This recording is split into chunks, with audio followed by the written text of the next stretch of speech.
Hello, everyone. Welcome to the Rome-Floyd Chamber Small Business Spotlight. We are broadcasting from the Hardy Realty Studios on Broad Street in downtown Rome, Georgia, and we work in cooperation with the Rome News Tribune. I'm Roger Manus with Rome Business Radio. I'm Carly Parker with the Rome-Floyd Chamber. And today on our podcast, we have Gregory Wooten with Communities and Schools of Rome-Floyd County, Sam Talley with Talley Insurance Services, and Brad McFall with Gammon, McFall, Villarreal Law Firm. Hello, everybody. Good morning. How we doing? Good. Are we excited to be here? Are we fired up? We're Very much so. fired up. Is it, I tell people we go about 30 minutes unless y'all are really boring, and then we're going to dump out at 10. I'm joking. I think we're probably going to go long today. Anyway, I'm teasing. Well, thank you so much for being here. We do appreciate it. It was an interesting group, and we've certainly covered college football before we got started here. Now let's talk business, since that's what we're here to talk about. So, gentlemen, I guess we'll start with you, Brad, at your law firm. Tell us a little bit about maybe y'all's area of expertise, and it's Brad McFall. Take it away. Thank you, Roger. So I work at the firm, Gammon, McFall and Villarreal in Cedartown. I came to Cedartown 30 years ago. I just celebrated my 30th year of law practice. Well, congratulations. That results in gray hair and bags under my eyes, which I call wisdom sprouts. When I came to Cedartown 30 years ago, my law firm was Gammon and Anderson, and the original founders were Wayne Gammon and Joe Anderson. It is the longest established law firm in Polk County. It was established in 1970. When I came, Wayne and Joe were still actively practicing, and Wayne's son, Wright Gammon, had already joined the firm, so there were four of us at that time. Over the passage of time, both Wayne and Joe retired, and they have both passed on, and the firm is now comprised of Wright Gammon, myself, Brian Villarreal, who is originally from Louisiana, and with the passage of time, we now have added Wright's son, Wayne Gammon, who went to high school with a couple of the people here seated at the table. People ask me... Time marches on, doesn't it? Time seems to have marched on. People ask me, what type of law do we practice? And I tell people generally, when you're in a small town, you see all comers. So I call what I do threshold law. If it comes across the threshold, our law firm can handle it. And we can handle it well. Okay, just to clarify, I'm not being billed for this, am I? Unless you would like me to bill you. I'd be happy to do so. And you also have an office in Rome, right? Yeah, so the office in Cedartown is our primary office. We opened up a Rome satellite office probably about 10, 12 years ago here on Broad Street, catty corner to Swift and Finch. And within the past 6 months, we've also opened up an office in Cartersville. So we are in 3 different locations, primarily, however, in Cedartown, but we will meet you in Cartersville or Rome upon appointment. It is interesting when people give directions to their location in Rome, they always mention a restaurant or, right. Because, right. Well, you're likely to go get coffee more often than you are to see a lawyer. Well, that's true. Hello, Sam Talley. Hello. Good morning. A small town here. Tell your dad I said hello. Absolutely will. So tell us about Talley Insurance. So Talley Insurance is a locally family-owned independent insurance agency. We've been around roughly 40 years, and thanks to my father and the hard work he's put in over the years. Just a little brief about the Talleys and insurance. I will be third generation in insurance, starting with my grandfather and then proceeding to my father, and then my brother and I will then be at the third generation. So we specialize in an array of insurance needs, from personal to commercial life, and some health benefits there. So it's one of those things that finished college and decided, hey, what am I going to do? And I'd been licensed for years. At the age of 18, I got my license, and then from there, I wasn't in so much agriculture. I was in agricultural business as my major, and then from there proceeded to go and get that license and then come back and do so. But a little bit more about Talley Insurance. Like I said, locally owned, family owned. I like y'all's slogan. Can you tell everyone about it? Everyone knows the slogan. You'll see billboards around. It's one of those things. Don't dally, call Talley. And we're sure to help in any way we can. Yeah, it's interesting when you've got a family name on a business. You were talking about trying to chart your path out of college. Did it just kind of call to you? it didn't so much call out at first. And I didn't really have that desire to be in insurance. But then I saw the value in building on what was already built, continuing that legacy, and to come back and support Rome in that way. So. Okay, great. We'll circle back around. Let's check in with Gregory Wooten. Hi, Gregory. How are you? Good morning. I'm good. Tell us, you're the nonprofit at the table. Yes. So tell us about your organization. Okay. We are Communities and Schools of Rome-Floyd County. It's better known as CIS. Here locally, we've been around almost 40 years. So in 2024, our nonprofit would be here almost 4 decades. And so we are a national program, actually, been around since the 70s.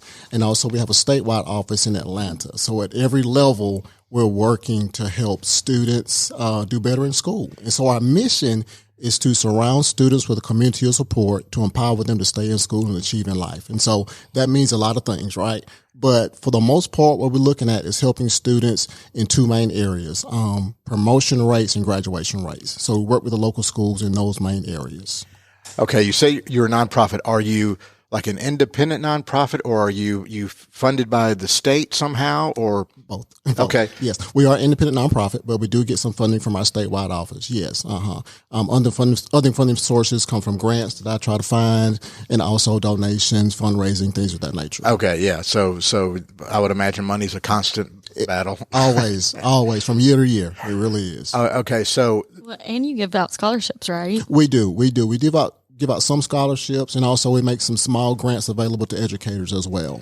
So you're trying to help kids that might be in harm's way of truancy or not finishing, dropping out? Definitely. Our main indicators we're looking at are academics, attendance, and discipline, because we feel like if a student is on par in those 3 areas, they'll be more successful in school. And so we kind of have 2 levels of support that we help schools with. We do case management services and also school-wide services. So we have 2 site coordinators, one at Rome Middle School and one at the Phoenix Performance Learning Center. And so they have a caseload of students they work with, because they find that students who are slacking off in one of those areas I just talked about, they're more at risk of dropping out later in school. Yeah. What are the critical ages? Middle school. Middle school. Yeah, that's that critical time we're really trying to target students at. Because I guess that's where habits are being formed. Yes. And also you got developmental changes going on. And so school is not always the primary, thing in their lives. And so we want to catch them and make sure they stay on track. Definitely. Okay. Well, one of the things I like chatting about on the show as we share our stories is it's interesting how, and Sam, you may not be able to offer much perspective on this since you're kind of a young buck here at the table. Some people know exactly what they want to do in life from the time they're 14, 15, 16, but some bounce from career to career. So like Brad, was the law always something that it pulled you? Or did you consider other things? Did you just always want to be a lawyer and I'm a lawyer and that's it? I wouldn't say that.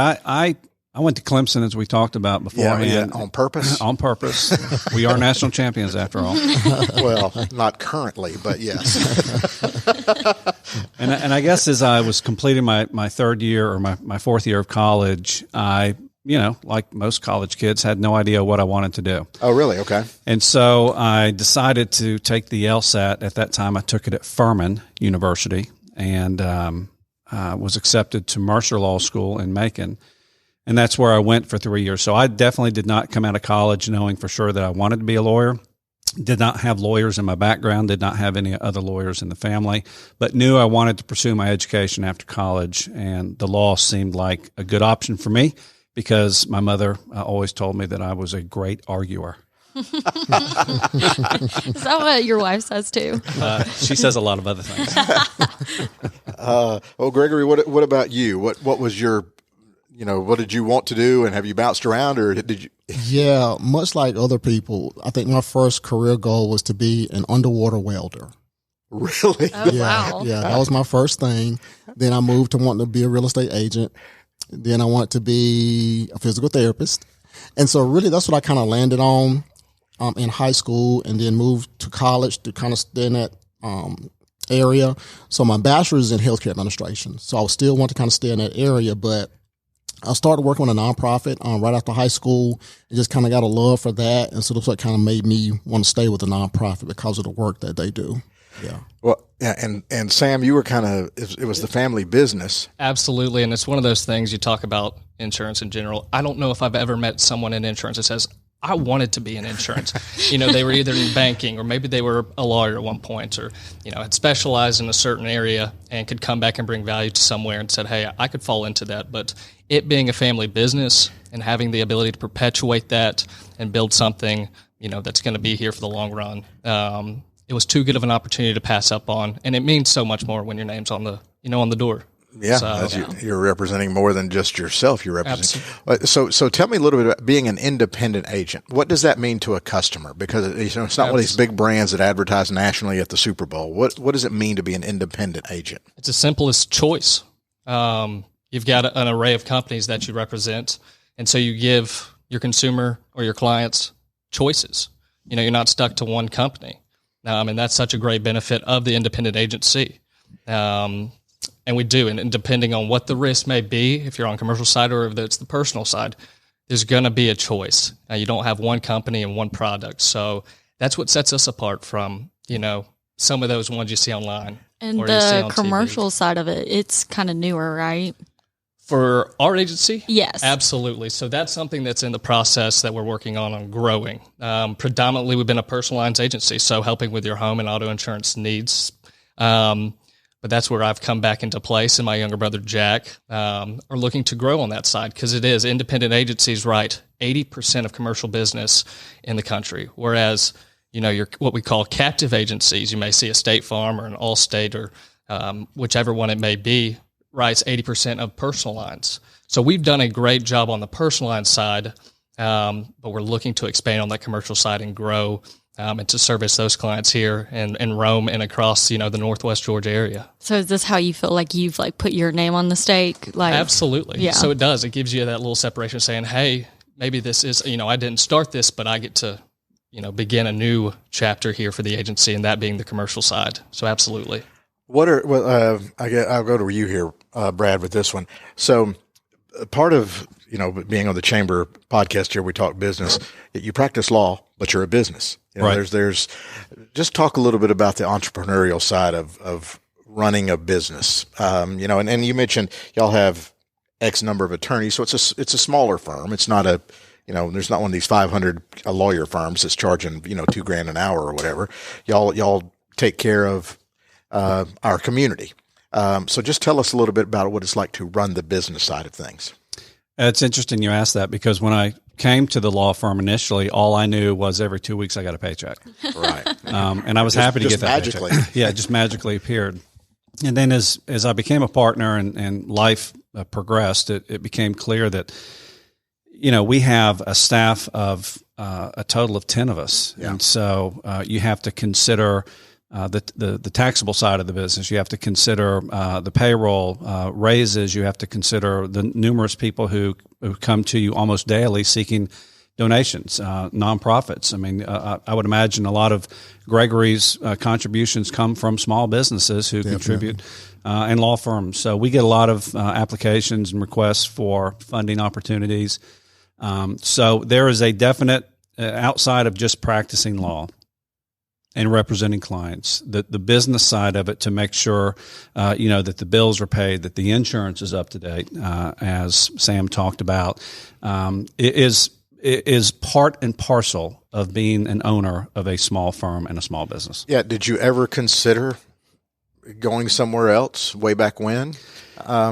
Well, to be honest with you, when I first took the job, I wasn't sure how long I would stay in Northwest Georgia or Cedartown because, let's face it, it's a small town. I'm not from here. I'm originally from South Carolina. I wasn't sure how I would like the area, if I would like the area, if I would be accepted in the area, and, considered on a couple occasions possibly relocating. But it just became clear to me that there was I had a very great group of people in that office when I came. They were very good mentors. They had built up a fantastic practice, and it just made sense for me to stay. Yeah, Gregory, what are the headaches with a nonprofit? Trying to manage the money. You've got your mission, which is the kids, but you got to keep your lights on too. Exactly. So funding, is always a concern from year to year as well. Also working with community partners, make sure we're responding to the needs of the community is another one. So I was definitely say funding is number one. So what is your title? Executive director. Okay, so all the buck stops with you. Yes, all the headaches. So, how much of your time literally is spent? How would you say I spend 50% on the mission and 50% trying to keep the doors open, or is it 90-10? Or about 60-40. Yeah, keeping the doors open. Yeah, and much like these gentlemen, we're a small office as well. It's myself as director and my 2 site coordinators. So we only have 3 employees. We do have a board of directors. Okay. Yeah, of course. And so about 12 board of directors that govern us. So we're small as well, and I just appreciate, I'm going to give a Talley a plug here. I appreciate Mr. Jim for always working with us on our insurance because, again, funding is an issue. And so he tries to find us the best rate for what we need for our insurance. And so having that small town touch, that personal feel that Talley gives us, I really appreciate that. So y'all did not dally. No, we didn't Talley. No, went straight to Talley. I have a question about like the scholarship. So you're in, I don't know, like how do you divide that up? Do you divide it up per school, like per how many people are at the school? Yeah. Now that wasn't us. We were just, we were a judge for the student who's interviewed. What you're talking about is the REACH scholarship. Okay. And that is through Rome City Schools. And so they identify middle school students who are on track to go to college. And so I think they're going to have 4 REACH scholars this year. And so those 4 REACH scholars will have $10,000 of scholarship money waiting on them when they graduate high school. So we were just a partner in that with them. Okay. But it wasn't us technically. No. Okay. And so how does it work do the teachers get involved or your other staff? How do you determine a child at risk so you guys can intervene and right. start mentoring and doing what you do? Great question. So what we look at a child's previous year's progress. Okay, so again, their grades, attendance, and discipline. So whatever their previous year's marks told us in those 3 areas, that's how we determine if we need to work with them. Also, they could be referred to us by a parent, by a teacher, or by a client or a counselor as well. And so it can happen in several different ways, but those are the major ways that we get a student on our caseload, and that's how we work with them in the beginning. Okay. Also, we do school-wide services as well. I don't know if you guys are familiar with the Cardboard Challenge that we had last year, but the Cardboard Challenge was an event that really emphasized the STEAM concept that the schools are doing, the science, technology, engineering, all that kind of stuff. Right. And so we sponsored this huge competitive event for students, grades 1 through grade 12. And so they got to make recyclable materials into great creations. So we had 3 categories: games, arcade, and transportation. And so you guys have to go to our website and look at the Eiffel Tower, because Rome High School made this huge creation out of cardboard. It was the exact replica of the Eiffel Tower. Oh. And so they won first place in the whole competition. They won best in show. And some of the elementary school kids, they did some great creations as well, like the Harry Potter bus and like a locomotive and things like that. So those are some of the things we do for the schools and in conjunction with the schools to try to help them do what they're doing in the classroom. I gotcha. Mm-hmm. Okay, Sam, we were chatting about the business side of things. Are you involved in that heavily yet, or is that? I wouldn't say heavily at this point, but I'm aware, and I am in the discussions of the business and how it's run. There's a distinction between working in the business and on the business, and finding time to do that is sometimes challenging as you're trying to make a name for yourself and build a book of business and servicing clients. But there is a time where we step aside and say, hey, here's how we're working on the business to grow it.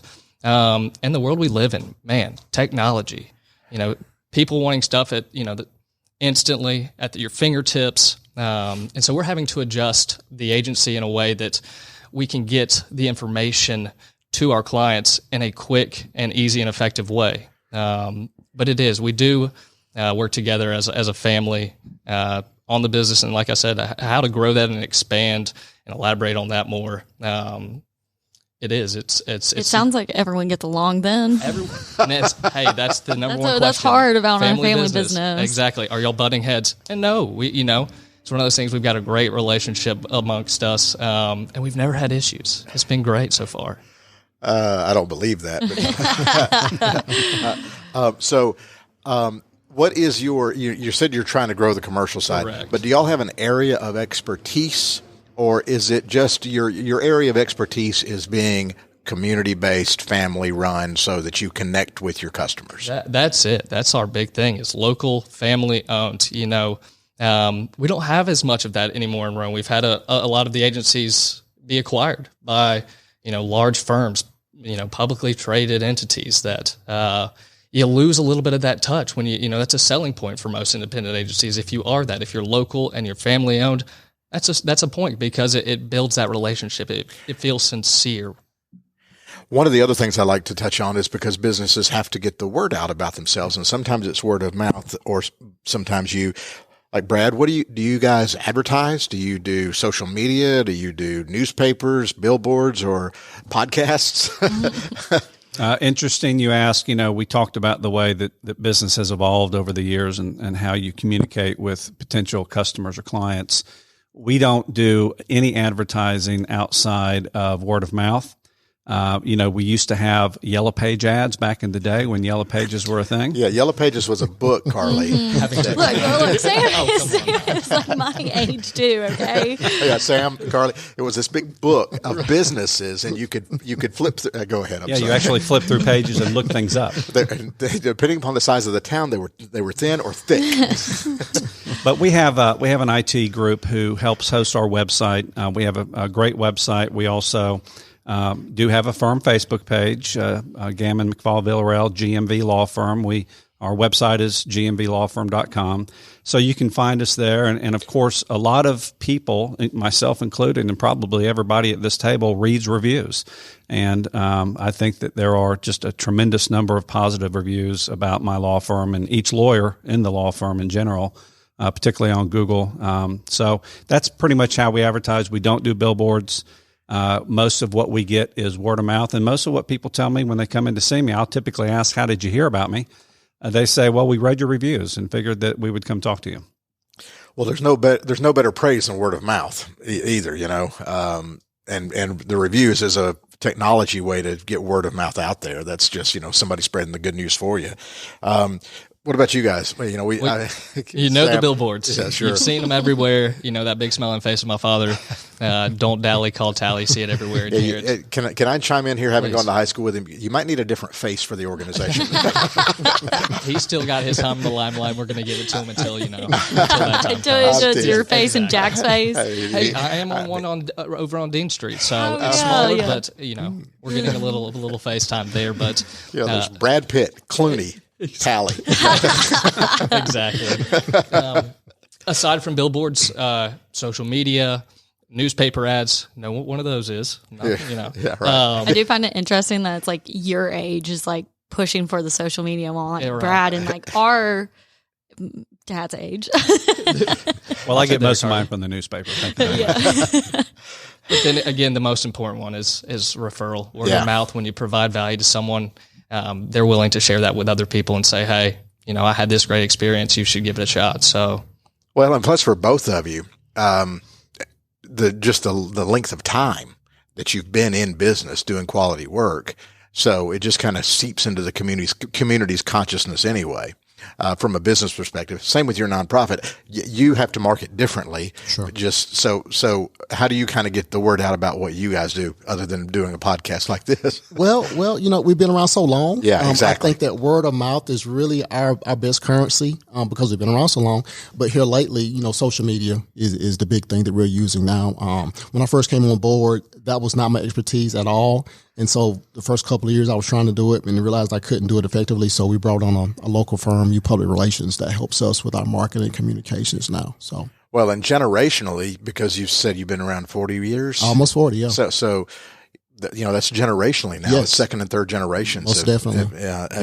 Of people going through school. Mm-hmm. Well, let's just kind of go around one more time and get any final thoughts, about your businesses, anything you like. Gregory, let me ask you this one before we do final thoughts. Sure. What do you need from our community? Do you need volunteers? Do you need money? What do you need? Most definitely. We need all of it. We need investment, and not just by donations. Of course, we'll take that too, but we need investment. We need people to care about students locally and to want to help. So first thing, be a mentor or a volunteer.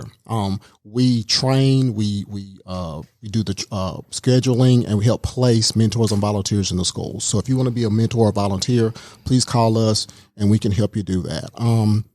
Also, again, donations, we're 501c3, and so we'll definitely, take that as well. But just people who care about youth and want to make the community better. And Rome-Floyd County, he's been great to us over these past almost 40 years. And so we just appreciate all that assistance. Oh, okay. A mentor or volunteer. So is this a one-on-one relationship with a kid that is kind of monitoring their progress or helping them with homework, or, what is it? Right.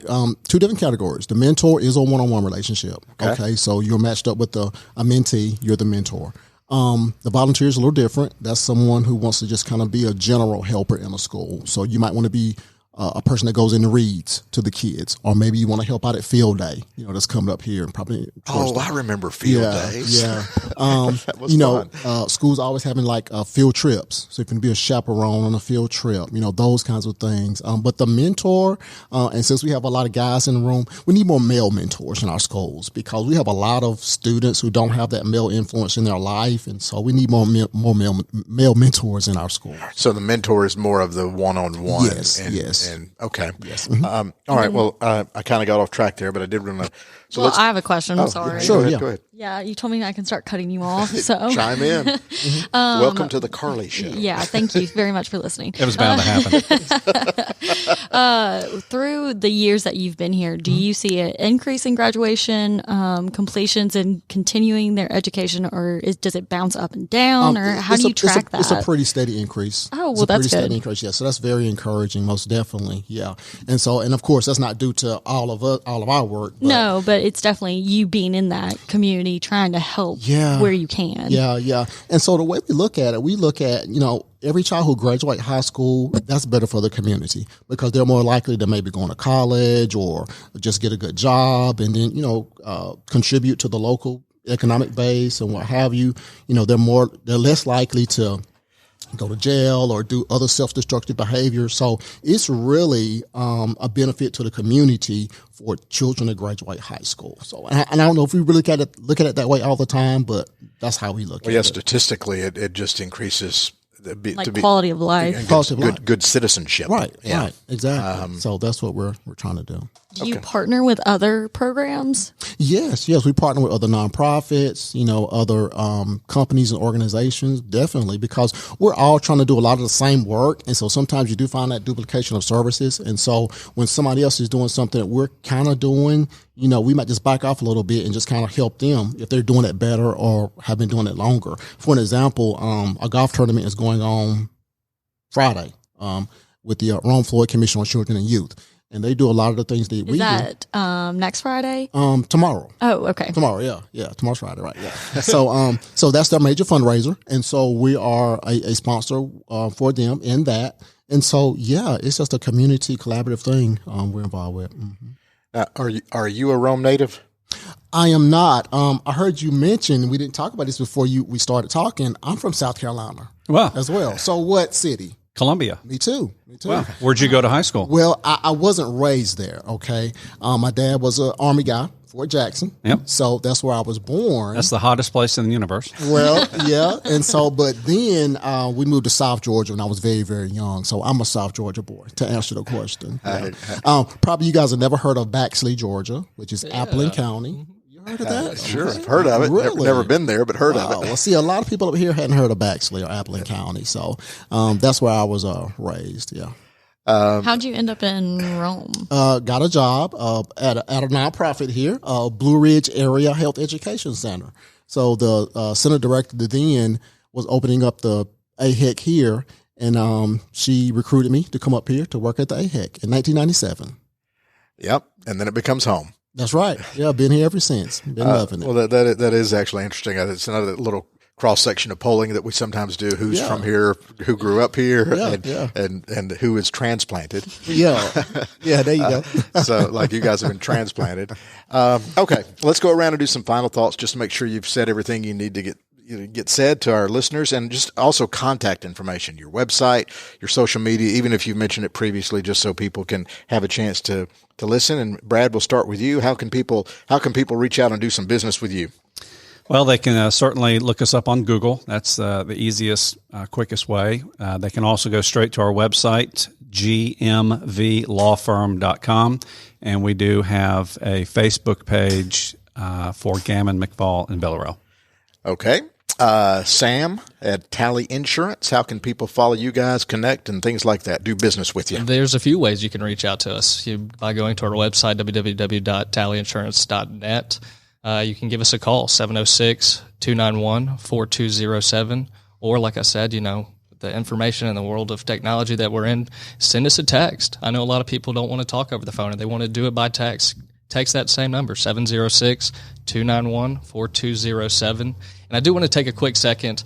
We talked a lot about Talley, but I want to mention one of our stars in the office, Addie Lay. And being that we're predominantly personal lines insurance agency, you may be dealing with Addie more than you may be dealing with me. And she is an amazing person. She's the hardest worker. She's caring, diligent, and she's going to look out for your best needs. So I just wanted to give a second to give her a plug because she's amazing. But we're also, reach out to us on our social medias. That's Facebook. You can find us at Talley Insurance Services, and same with Instagram. Is there a TikTok of Jim dancing? Yeah, I was going to say. We haven't really said to the public yet. We're still doing. We've got to talk to some lawyers before to see if that's. Well, I've seen Jim dance. You don't want to see a TikTok on that. Yeah. Who does the TikToking? You or your dad? Okay. Okay, Gregory. Your contact information, website, social, etc. Sure. Yeah. 706-802-5740 is the phone number. Website is www.cisrome-floyd.org, and we do have the Facebook and the Instagram as well. So you can just search CIS Rome-Floyd County, and you can find us that way also. Okay, thank you. And Carly, final thoughts from the chamber? I just want to thank all you guys for coming and being on the podcast. The chamber always appreciates what y'all's businesses do and what the nonprofits do for our communities. We're very excited that you guys wanted to participate in this. Anyone that is listening can contact me to be part of the chamber, to be part of this community in kind of a different way. And my email is kparker@romega.com. And you can always go to our website at romega.com as well to kind of see upcoming events, what's going on in the community. Fundraisers with a lot of nonprofits, other businesses like Business After Hours, Business Before Hours, supporting other busines as well. Yeah, and thank y'all for being members of the chamber. Before we sign off, we have to get a War Eagle from Carly. Oh, yes. I got someone on my team. Go ahead. Thank you, everyone. War Eagle. Well, let's just go around the room. Go Dogs. Go Tigers. Go Dogs. But what tigers, though? Like what tigers? There's only one tiger, Carly. Okay. Be clear on that. Wow. Hey, a big shout out to the chamber just for everything y'all do. I mean, you're a resource for everybody, and you've helped a lot of great small businesses grow and expand, and especially ours. So we can't thank you enough for that and having us here today. Making me blush, Sam. Thank you so much. Y'all should put that on your billboard. Well, thank you, everybody, so much for being here. This has been great. You've been listening to the Rome-Floyd Chamber Small Business Spotlight. I'm Roger Manus with Rome Business Radio. We broadcast from the Hardy Realty Studios on Broad Street, and we work in cooperation with the Rome News Tribune. Thank you so much for listening.